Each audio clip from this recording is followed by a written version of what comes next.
नमस्कार। आज हम बात करेंगे इंसानों की एक ऐसी सुपर पावर के बारे में जिसे हम सब, आप और हम, उम्र के साथ कहीं पीछे छोड़ते जा रहे हैं। ये एक ऐसी शक्ति है जिसने हमें बचपन में चलना, बोलना, सब कुछ सिखाया, लेकिन अब वो हमारे दिमाग के किसी कोने में दबी पड़ी है। पर अच्छी बात यह है कि इस सफर के जरिए हम ऑब्जर्वेशन की इस कला को, इस सुपर पावर को फिर से जगा सकते हैं और इसमें माहिर हो सकते हैं। दुनिया की सबसे ज्यादा आईक्यू रखने वालों में से एक मैरिलिन वॉस सवांथ ने ये बात कही थी। और देखिए कितनी गहरी बात है।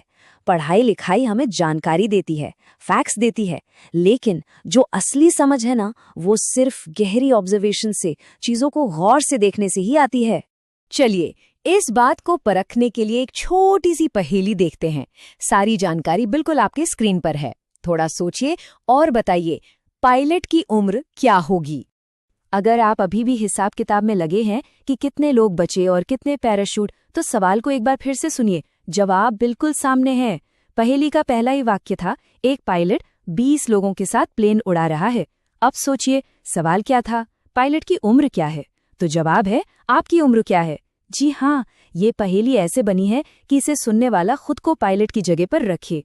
यही तो है ऑब्जर्वेशन की असली ताकत, जो बिल्कुल साफ साफ सामने है, उसे देख पाना।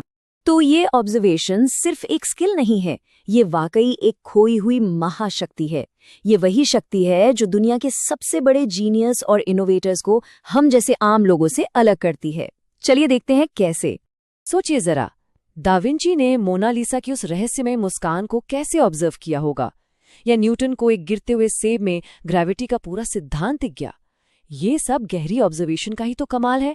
और ये कोई पुरानी बात नहीं है।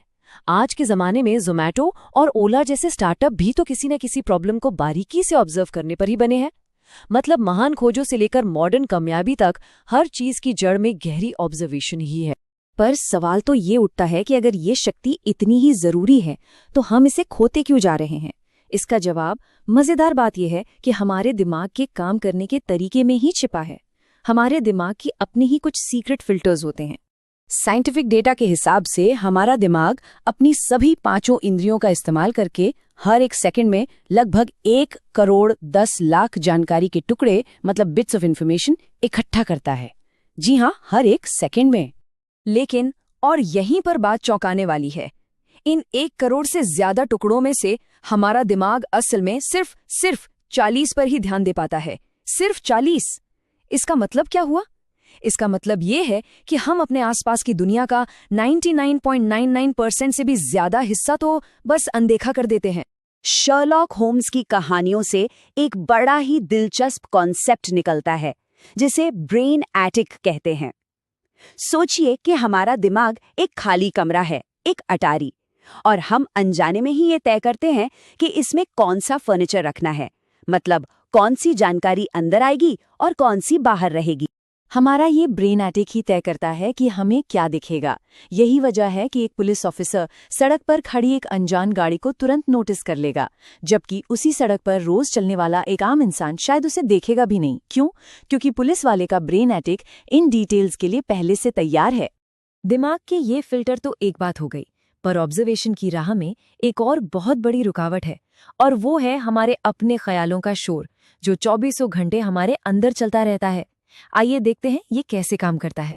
एक बच्चे को देखिए, वो दुनिया को सीधे अपनी इंद्रियों से, मतलब देखकर, सुनकर, छूकर सीखता है। वो बिना किसी फिल्टर के बस ऑब्जर्व करता है। लेकिन जैसे जैसे हम बड़े होते हैं, हमारी वो अंदर की आवाज, हमारे विचार, हर चीज पर हावी हो जाते हैं। हम दुनिया को सीधे देखने से पहले ही उसके बारे में सोचना शुरू कर देते हैं, उसे जज करने लगते हैं।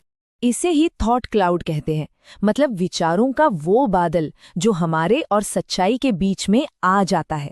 ये हमें वो देखने से रोकता है जो असल में हमारे सामने है, क्योंकि हम तो अपने ही ख्यालों में उलझे रहते हैं। ये समझना बहुत जरूरी है। हमारे दिमाग का प्रोसेस बिल्कुल साफ है। कोई भी जानकारी पहले हमारी इंद्रियों के जरिए ऑब्जर्व होती है और उसके बाद वो दिमाग में जाकर एक विचार बनती है। इसका मतलब ये हुआ कि अगर हम पहले स्टेप को, यानी ऑब्जर्वेशन को ही कंट्रोल कर लें, तो हम अपने विचारों और फैसलों की क्वालिटी को भी कंट्रोल कर सकते हैं। तो अब जब हम प्रॉब्लम को समझ गए हैं, तो चलिए सॉल्यूशन की बात करते हैं। यहाँ एक प्रैक्टिकल टूल किट है जो हमारी ऑब्जर्वेशन की इस खोई हुई सुपर पावर को वापस पाने में हमारी मदद करेगी। ये 4 कदम एक साफ रोड मैप की तरह हैं। पहला, अपने सेंसेस का इस्तेमाल करके डेटा इकट्ठा करना।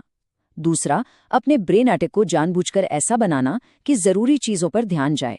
तीसरा, अपनी याददाश्त को तेज करने के लिए मेमोरी पैलेस जैसी तकनीकों का इस्तेमाल करना। और चौथा, प्रेजेंट मोमेंट में रहने के लिए दिमाग को शांत करना। पहला टूल है 5 4 3 2 1 मेथड। ये एक बहुत ही सिंपल लेकिन पावरफुल एक्सरसाइज है जो हमारे दिमाग को उस थॉट क्लाउड से बाहर खींचकर सीधे हमारे सेंसेस से जोड़ती है। इसे कहीं भी कभी भी किया जा सकता है ताकि हम अपने आसपास की दुनिया के प्रति जागरूक हो सकें। देखिए, ऑब्जर्वेशन का एक बहुत बड़ा हिस्सा है याद रखना। मेमोरी पैलेस तकनीक इसमें हमारी मदद करती है। इसमें हम जानकारी को किसी जानी पहचानी जगह जैसे अपने घर से जोड़कर और एक मजेदार अजीब सी कहानी बनाकर याद करते हैं। जैसे अगर शॉपिंग लिस्ट याद करनी है तो सोचिए कि आपके दरवाजे पर दूध का एक विशाल डिब्बा खड़ा है और सोफे पर अंडे उछल रहे हैं। हमारा दिमाग ना बोरिंग फैक्ट से ज्यादा ऐसी कहानियों को याद रखता है। और आखिर में अपने मन को शांत करने और प्रेजेंट मोमेंट में रहने के लिए बॉक्स ब्रीदिंग तकनीक। ये सांस लेने की एक बहुत ही आसान सी एक्सरसाइज है। ये दिमाग में ऑक्सीजन का फ्लो बढ़ाती है और हमें तुरंत आज में, अभी में वापस ले आती है, जिससे साफ साफ ऑब्जर्वेशन करना मुमकिन हो पाता है। महान दार्शनिक जे कृष्णमूर्ति का ये विचार हमें एक बहुत गहरी बात की तरफ ले जाता है। असली महारत तब हासिल होती है जब हम सिर्फ बाहर की दुनिया को ही नहीं बल्कि उस मन को भी ऑब्जर्व करना सीख जाते हैं जो इस दुनिया को देख रहा है। तो एक सवाल खुद से पूछना बनता है, इस पूरी बातचीत को सुनते और देखते हुए हमारे आसपास की दुनिया में ऐसी कौन सी जरूरी डिटेल थी जिसे हमने नोटिस ही नहीं किया? क्या पता इस सवाल का जवाब ही आज का असली सबक हो।